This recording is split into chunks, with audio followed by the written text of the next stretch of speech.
Et une autre visite maintenant, celle de Recep Tayyip Erdogan en Irak. C'est la première en plus de 12 ans du président turc dans ce pays frontalier. Il doit se rendre à Bagdad, mais aussi à Erbil, dans la région autonome du Kurdistan irakien. Le dirigeant et ses interlocuteurs discuteront de nombreux dossiers, en priorité de sécurité, d'énergie, d'eau et de commerce. 3 domaines dans lesquels la Turquie veut renforcer sa coopération avec l'Irak. Les deux pays doivent d'ailleurs signer une vingtaine d'accords bilatéraux. À Istanbul, les précisions d'Anne Andlauer. La priorité d'Ankara dans sa relation avec Bagdad, c'est la lutte contre le PKK, Parti des travailleurs du Kurdistan. Ces bases arrières sont installées dans les montagnes du nord de l'Irak, une source ancienne de tensions entre les deux voisins.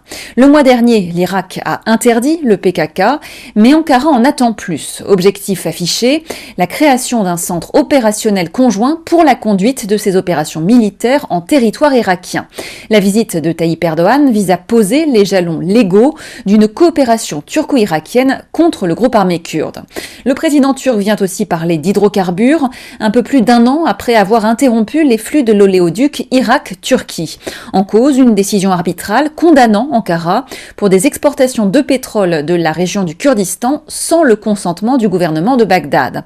Si la visite ne devrait pas permettre de trouver une solution, la Turquie pourrait en revanche faire un geste dans le dossier sensible du partage des ressources hydriques. Bagdad lui demande depuis des années de libérer des quantités d'eau plus importantes dans le Tigre et l'Euphrate. L'Irak accuse les barrages construits en amont par son voisin turc de réduire le débit des deux fleuves, contribuant aux graves sécheresses dont souffre le pays. À Istanbul, Anne Andlauer pour Midi 1.